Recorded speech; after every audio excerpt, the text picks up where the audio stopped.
Chapter 25 of Pride and Prejudice by Jane Austen. Pride and Prejudice by Jane Austen. Chapter 25. After a week spent in professions of love and schemes of felicity, Mr. Collins was called from his amiable Charlotte by the arrival of Saturday. The pain of separation, however, might be alleviated on his side by preparations for the reception of his bride, as he had reason to hope that shortly after his return into Hertfordshire the day would be fixed that was to make him the happiest of men. He took leave of his relations at Longbourn with as much solemnity as before, wished his fair cousins health and happiness again, and promised their father another letter of thanks. On the following Monday, Mrs. Bennet had the pleasure of receiving her brother and his wife, who came as usual to spend the Christmas at Longbourn. Mr. Gardiner was a sensible, gentlemanlike man, greatly superior to his sister, as well by nature as education. The Netherfield ladies would have had difficulty in believing that a man who lived by trade, and within view of his own warehouses, could have been so well bred and agreeable. Mrs. Gardiner, who was several years younger than Mrs. Bennet and Mrs. Phillips, was an amiable, intelligent, elegant woman, and a great favourite with all her Longbourn nieces. Between the two eldest and herself especially there subsisted a particular regard. They had frequently been staying with her in town. The first part of Mrs. Gardiner's business on her arrival was to distribute her presents and describe the newest fashions. When this was done she had a less active part to play. It became her turn to listen. Mrs. Bennet had many grievances to relate, and much to complain of. They had all been very ill used since she last saw her sister. 2 of her girls had been upon the point of marriage, and after all there was nothing in it. "I do not blame Jane," she continued, "for Jane would have got Mr. Bingley if she could. But Lizzie! Oh, sister, it is very hard to think that she might have been Mr. Collins's wife by this time, had it not been for her own perverseness. He made her an offer in this very room, and she refused him. The consequence of it is that Lady Lucas will have a daughter married before I have, and that the Longbourn estate is just as much entailed as ever. The Lucases are very artful people indeed, sister. They are all for what they can get. I am sorry to say it of them, but so it is. It makes me very nervous and poorly to be thwarted so in my own family, and to have neighbours who think of themselves before anybody else. However, your coming just at this time is the greatest of comforts, and I am very glad to hear what you tell us of long sleeves." Mrs. Gardiner, to whom the chief of this news had been given before, in the course of Jane and Elizabeth's correspondence with her, made her sister a slight answer, and, in compassion to her nieces, turned the conversation. When alone with Elizabeth afterwards, she spoke more on the subject. "It seems likely to have been a desirable match for Jane," said she. "I am sorry it went off, but these things happen so often. A young man, such as you describe Mr. Bingley, so easily falls in love with a pretty girl for a few weeks, and when accident separates them, so easily forgets her, that these sort of inconsistencies are very frequent." "An excellent consolation in its way," said Elizabeth. "but it will not do for us. We do not suffer by accident.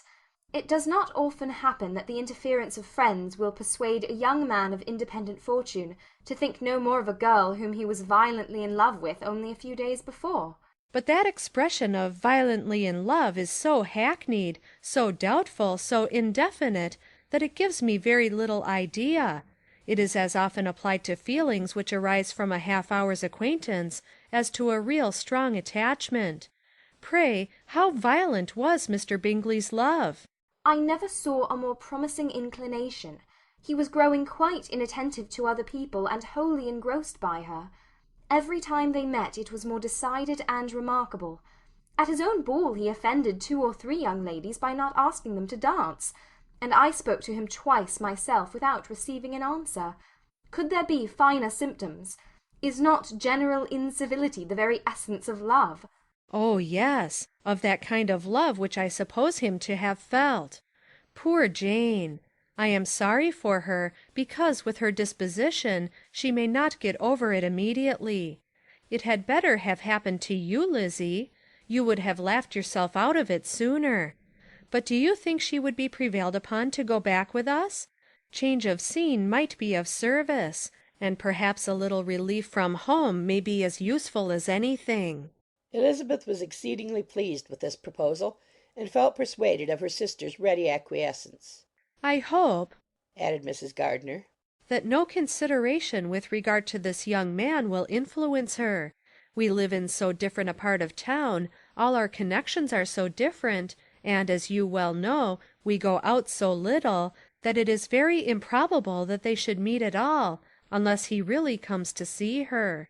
"And that is quite impossible, for he is now in the custody of his friend, and Mr. Darcy would no more suffer him to call on Jane in such a part of London. My dear aunt, how could you think of it? Mr. Darcy may perhaps have heard of such a place as Gracechurch Street, but he would hardly think a month's ablution enough to cleanse him from its impurities were he once to enter it, and depend upon it, Mr. Bingley never stirs without him." "So much the better. I hope they will not meet at all. But does not Jane correspond with his sister? She will not be able to help calling." "She will drop the acquaintance entirely." But in spite of the certainty in which Elizabeth affected to place this point, as well as the still more interesting one of Bingley's being withheld from seeing Jane, she felt a solicitude on the subject which convinced her, on examination, that she did not consider it entirely hopeless. It was possible, and sometimes she thought it probable, that his affection might be reanimated, and the influence of his friends successfully combated by the more natural influence of Jane's attractions. Miss Bennet accepted her aunt's invitation with pleasure, and the Bingleys were no otherwise in her thoughts at the same time than as she hoped, by Caroline's not living in the same house with her brother, she might occasionally spend a morning with her without any danger of seeing him. The Gardiners stayed a week at Longbourn, and what with the Phillipses, the Lucases, and the officers, there was not a day without its engagement. Mrs. Bennet had so carefully provided for the entertainment of her brother and sister that they did not once sit down to a family dinner. When the engagement was for home, some of the officers always made part of it, of which officers Mr. Wickham was sure to be one, and on these occasions Mrs. Gardiner, rendered suspicious by Elizabeth's warm commendation, narrowly observed them both. Without supposing them, from what she saw, to be very seriously in love, their preference of each other was plain enough to make her a little uneasy, and she resolved to speak to Elizabeth on the subject before she left Hertfordshire, and represent to her the imprudence of encouraging such an attachment. To Mrs. Gardiner Wickham had one means of affording pleasure, unconnected with his general powers. About 10 or a dozen years ago, before her marriage, she had spent a considerable time in that very part of Derbyshire to which he belonged. They had, therefore, many acquaintances in common, and though Wickham had been little there since the death of Darcy's father, it was yet in his power to give her fresher intelligence of her former friends than she had been in the way of procuring. Mrs. Gardiner had seen Pemberley, and known the late Mr. Darcy by character perfectly well. Here, consequently, was an inexhaustible subject of discourse. In comparing her recollection of Pemberley with the minute description which Wickham could give, and in bestowing her tribute of praise on the character of its late possessor, she was delighting both him and herself. On being made acquainted with the present Mr. Darcy's treatment of him, she tried to remember some of that gentleman's reputed disposition when quite a lad which might agree with it, and was confident at last that she recollected having heard Mr. Fitzwilliam Darcy formerly spoken of as a very proud, ill-natured boy. Chapter 25